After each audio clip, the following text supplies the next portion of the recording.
आपका दीवार हम पास खड़े वहां से इतना बड़ा एक रूम था और हम लोग यहाँ पे लाना करते थे और ऐसे लोग थे, बहुत कम लोग थे, मतलब बहुत गिनकर बहुत ही कम लोग थे। और उन परिवारों में मैं देखूं तो हमेशा का परिवार मुझे दिख रहा है। और कोई परिवार में मैंने निर्धारित किया कि मैं इसी कलीसिया में आऊंगा, मैंने डिसीजन लिया। उसके पीछे कारण ये था कि इस कलीसिया में मैंने परमेश्वर की उपस्थिति को महसूस किया था और पास्टर से जो मिला था मैं, उनका जो सिंपलिसिटी ना, मतलब एक बहुत ही नम्रता जो मैंने पाया, दिल के पूरा साफ। और जो बाड़मेर में जो अन्य जाति लोग हैं, जो आप लोग, उनके लिए जो डर था उनके मन में कि उनको प्रभु में लेकर आना, ये सारी बातें मुझे बहुत छू गई।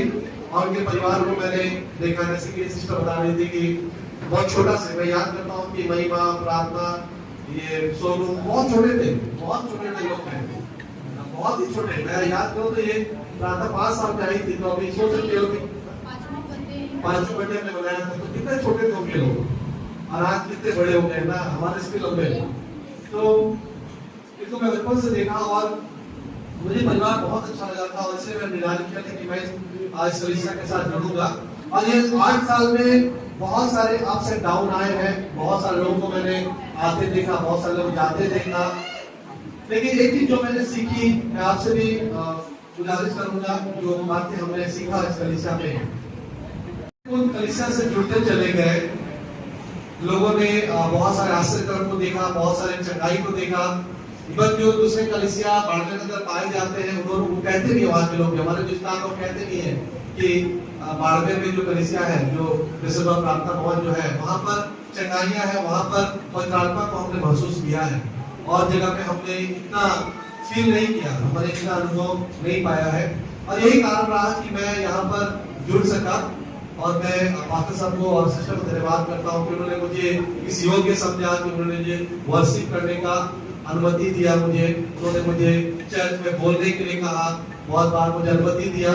और आसान नहीं है बहुत सारे चर्चों में जाकर वहां परमिशन लेना और इस तरह का पूरे अधिकार दे देना कि आप जो चाहे कर सकते हैं। लेकिन इस कलीसिया मुझे मिला कि मुझे सब कुछ करने का अधिकार दिया गया पास्टर की तरफ से, इसलिए मैं हृदय से इस कलीसिया को धन्यवाद करता हूँ।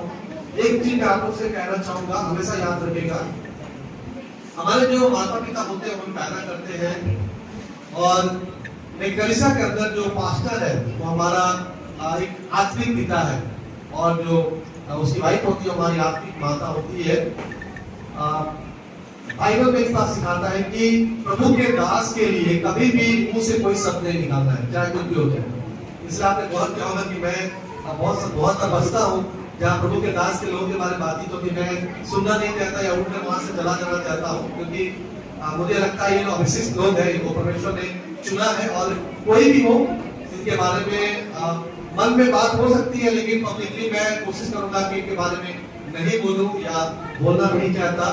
बहुत बार मन में बहुत सारे पास्टर को लेकर मन में आती है, लेकिन मैं बोलना नहीं चाहता क्योंकि अभिषिक्त लोग हैं। तो मैं आप लोग को यही बताना चाहूंगा, सिखाना चाहूंगा कि जो हमारे पास्टर है, जो हमारे आत्मिक माता है, चाहे आपके साथ कुछ भी हो जाए, लेकिन उनके विषय में कभी भी आप मन में बुरा मत सोचिएगा, क्योंकि वो लोग परमेश्वर के अभिषिक्त जन है, परमेश्वर के अभिषिक्त लोग हैं। और प्रभु ने उनको हमारे ऊपर नियुक्त किया है जिंदगी को चलाने के लिए। परमेश्वर की योजना है कि वो हमारे लिए दिए गए हैं, तो उनकी बातें हमको आगे ले जाती है। और यदि कुछ ऐसी बातें हमारे जीवन में आएंगी, प्रभु को लगेगा कि नहीं, इन्हें यहाँ से दूर लेना चाहिए, तो आपको मौका देंगे वहां से जाने के लिए, आपको हटने के लिए। लेकिन प्रभु के लोग कोशिश करें कि आप प्रभु से कभी भी उनके विषय में कभी कोई ऐसा बात या जब भी बात ऐसा हो, कोशिश करें उसे बचने का। और बहुत सारी बातें करने के लिए बातें हैं, आत्मिक लोगों के लिए आप इस तरह की बातें ना करें। और मैं धन्यवाद देना चाहूंगा उसको यहाँ के सारे महिलाओं के लिए, आप लोगों के लिए, भाइयों के लिए भी, कि जब कलीसिया के अंदर आते हैं, आप लोगों की खुशी को देखकर, आप लोगों की जो जिज्ञासा को देखकर, जो आप लोगों ने हमें सहज स्वीकार किया, ये सारी बातें बहुत दिल को छूती है। एक खुलासा मैं और करना चाहूंगा कि आप लोगों को लग रहा हो कि हम लोग पौष्टिकों के जा रहे हैं, लेकिन ऐसी बात नहीं है। वर्ल्ड विजन के बारे में ऐसा हुआ कि हमारी जो ग्लोबल फंड है, जो हमें बाहर से जो फंड मिलता है काम करने के लिए, उस फंड को सरकार ने 6 महीने के लिए रोक दिया था। उसको अलाउ नहीं किया गया कि आप फंड का इस्तेमाल कर सके बोलकर। सरकार को समस्या है हम लोग के काम करने से। उनको लगता है कि हम लोगों को मसीह बना रहे हैं, लोगों को हम परिवर्तन करा रहे हैं। ये सोचकर उन्होंने हमारे जो एफसीआरए है उसके फंड को 6 महीने तक रोका और अभी 6 महीने के लिए सस्पेंशन को बढ़ा दिया गया। पूरा अब ये नवंबर तक ये सस्पेंशन चलेगा, क्योंकि हमारी संस्था 6 महीने तक उसने इंतजार किया कि जो लोग उसके साथ जुड़े थे उनको वो मदद कर सके, लेकिन आगे उनके लिए बहुत मुश्किल हो गया है। तो उन्होंने एक निर्णय लिया कि जो लोग बड़े से जुड़े हुए हैं उन सबको वो लोग एक प्रकार से नौकरी से निकालने का ऐसा उन्होंने निर्णय लिया कि आपको नौकरी से निकाला जा रहा है। तो हमारे जितने भी सहभागी लोग थे या जो हमारे साथ थे बहुत निराश हो गए उस घड़ी में, क्योंकि 6 महीने से सैलरी भी नहीं मिला है, फिर आगे भी 6 महीने के लिए इस तरह की चीजें हो गई है। लेकिन मैं प्रभु को धन्यवाद करता हूँ कि ये सारी चीजें होना हमारे जीवन के लिए योजना है। लेकिन मैंने डिसीजन लिया कि मैं अब कोई नौकरी नहीं करूंगा। हालेलुया। मैंने सोचा कि मैं अब कोई नौकरी नहीं करूंगा। शायद ये मेरे जीवन में एक निर्णय का था। मैंने प्रभु के सामने बात को रखा था और मुझे याद है 31 जनवरी का रात था ना, पास्टर साहब ने एक मेमोरी मतलब दिया था, याद सबको? मेरे पास भी है, मैं बाइबल का पढ़ सुनाऊंगा। आप लोग शायद याद नहीं रखते होंगे, लेकिन मेरे पास मेरे जीवन में प्रभु ने एक योजना मुझे 31 तारीख को रात को दिया कहूँगा। मुझे जो वचन मिला था, शायद आपको बहुत याद होगा, जैसे पेपर मिला था होगा ना, याद है? मेरे पास पड़ा हुआ है।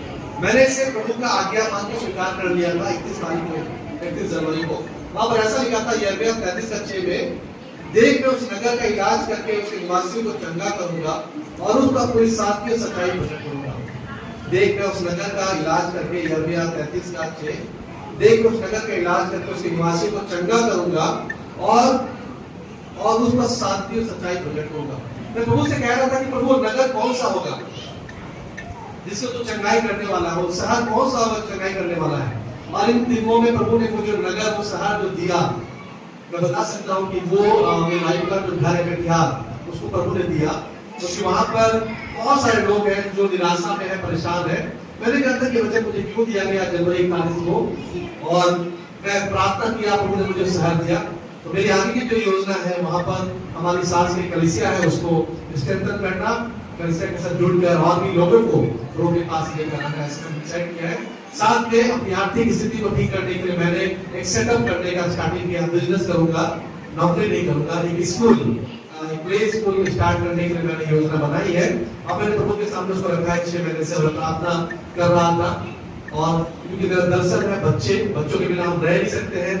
बच्चों को एक नया दिशा देना, उनके जीवन में नया काम करना, ये हमारे परिवार का एक दर्शन है और मेरे जीवन का एक दर्शन है बच्चों के लिए काम करते रहना। तो मैं उस दर्शन को छोड़ नहीं सकता। इसलिए आपसे निवेदन है कि आप लोग प्रार्थना कीजिएगा हमारे नए सेटअप का, नए स्कूल जो शुरू करना तैयार है कटिहार के अंदर बच्चों के लिए। और ये स्कूल कुछ अलग होगा, ये और स्कूल से अलग होगा। हमारी योजना है कि स्कूल में बच्चों का स्वास्थ्य, उनकी शिक्षा और साथ में बच्चों को ये बात बताएं कि उनके लिए उनके परिवार, माता पिता, उनके जो बड़े लोग हैं कितने महत्वपूर्ण है। इस भाग दौड़ की जिंदगी में परिवार को आप छोड़ नहीं सकते। जो प्यार आपको परिवार से मिलता है कहीं नहीं मिलेगा। परिवार आपके लिए कितना महत्वपूर्ण है, यह बच्चों को बचपन से सिखाना चाहते हैं।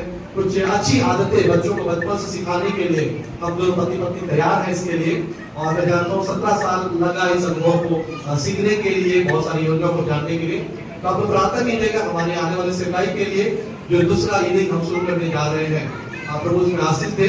और मुझे बता दो कि मुझे ऑफर मिला, ऐसा नहीं कि मुझे ऑफर नहीं मिला, मुझे बाड़मेर के अंदर ही मुझे 80,000 रुपया महीना का मुझे ऑफर भी मिला है यहाँ पे काम करने के लिए। लेकिन मैंने उस ऑफर को ठुकराया। मैंने बोला कि मैं ऐसा काम नहीं करना चाहता जहाँ मुझे कॉम्प्रोमाइज करना पड़े। मैं ऐसे कोई संस्था ज्वाइन नहीं करना चाहता जहाँ पर मुझे कॉम्प्रोमाइज करना पड़े या गलत रिपोर्ट देना पड़े। और इसलिए मैंने उस प्रॉमिस को ठुकरा दिया। मुझे फिर ऑफर आया कि आप जयपुर भी ज्वाइन कर लो, आप बाड़मेर भी रह लो, कहीं भी आप इच्छा कर लो। लेकिन मैंने उससे मना किया, सामने से मना नहीं किया, मैंने इससे ले लिया कि हम नहीं करेंगे उससे। तो हमारे लिए प्रार्थना कीजिएगा हमारे नए सेटअप के लिए और हमारी सेवकाई के लिए जो आगे लोग होगा। और मैं आपको एक बताऊं कि अगर प्रभु ने ऐसा मदद किया और आने वाले सालों में हमने अच्छा मिनिस्ट्री हमारे प्रभु ने आशीष किया, तो हम जरूर वहां पर कुछ मीटिंग्स करेंगे और आप भी जरूर वहां पर आ सकेंगे हमारे कटिहार में। और बच्चों के लिए बड़ा कैंप इस तरह का हम करने की योजना कर रहे हैं। न केवल कटिहार के अंदर लेकिन पूरे जिला में जहाँ कर सके इस तरह के कार्यक्रम और भी लोगों को जोड़ सके और बच्चों को नई दिशा दे सके, इसके ऊपर हम पूरे सजगता के साथ काम करना चाहते हैं। तो आप लोग प्रार्थना कीजिएगा और मैं आपको वायदा करता हूँ कि जब भी हमें मौका मिलेगा, बाड़मेर ज्यादा दूर नहीं है, अगर आप बुलाएंगे तो हम जरूर आएंगे। 1 नाइट जर्नी है, ट्रेन में बैठेंगे, सुबह यहाँ पहुंच 2 नाइट जर्नी है, हम बैठेंगे यहाँ पहुंच जाएंगे और मैं कोशिश करूंगा कि साल में एक बार जरूर बाड़मेर में आऊँ, क्योंकि पास्टर का परिवार और अनिल जी है, कविंदर परिवार और बहुत सारे लोग हैं जो जुड़े हुए हैं, इनके लिए मैं धन्यवाद करता हूँ। और मैं कुछ परिवार के बारे में बोलना चाहूंगा। जिस प्रकार आप पहले से थे, आप भी अनिल जी का परिवार, कविंदर भाई का परिवार, प्रवीण जी है, कविंदा भाई और जितने लोग आप लोग हैं, सभी से निवेदन करूंगा हमारे पास्टर जी के साथ हमेशा खड़े रहिएगा, उनके साथ चलिएगा, क्योंकि जो इस कलीसिया की बोझ है जो आज कलीसिया में नहीं है, इस कलीसिया का बोझ है अन्य जाति के लोगों को, जो दूसरे लोग हैं प्रभु को नहीं जानते, उन्हें प्रभु के पास लेकर आना। और ये कलीसिया जो काम किया है, बहुत सारे लोग प्रभु में आए हैं और बहुतों का जीवन बदला है, बहुतों ने प्रभु को स्वीकार नहीं किया है। और ये अलग बात है कि लोग अपने इच्छा अनुसार या अपने सुविधा के अनुसार छोड़कर चले जाते हैं, लेकिन प्रभु आपको, अगर हम बदलते रहते हैं, प्रभु आपको आशीष देगा। जहां भी आप रहेंगे प्रभु आपको आशीष देगा। अगर आप मन के साथ में आप कहीं भी रहेंगे, उस कलीसिया के बढ़ोतरी के लिए आपको प्रभु आशीष देगा। तो आप लोग अगर से प्रार्थना करेंगे, हमारे परिवार के लिए भी प्रार्थना कीजिएगा, क्योंकि हम लोग नेक्स्ट वीक में हम लोग निकलने वाले हैं और हमारी यात्रा भी प्रभु अच्छा करेंगे। सबको फिर से धन्यवाद। अगर किसी को मेरे द्वारा कोई अगर ऐसा भूल चूक हुई है, यदि मैंने किसी को दुख पहुंचाया मेरे बोलने से या कार्य करने के द्वारा, तो आप इसलिए सॉरी, आप मुझे माफ करें। और जब भी आप हमें याद करेंगे प्रार्थना में, आपको याद जरूर याद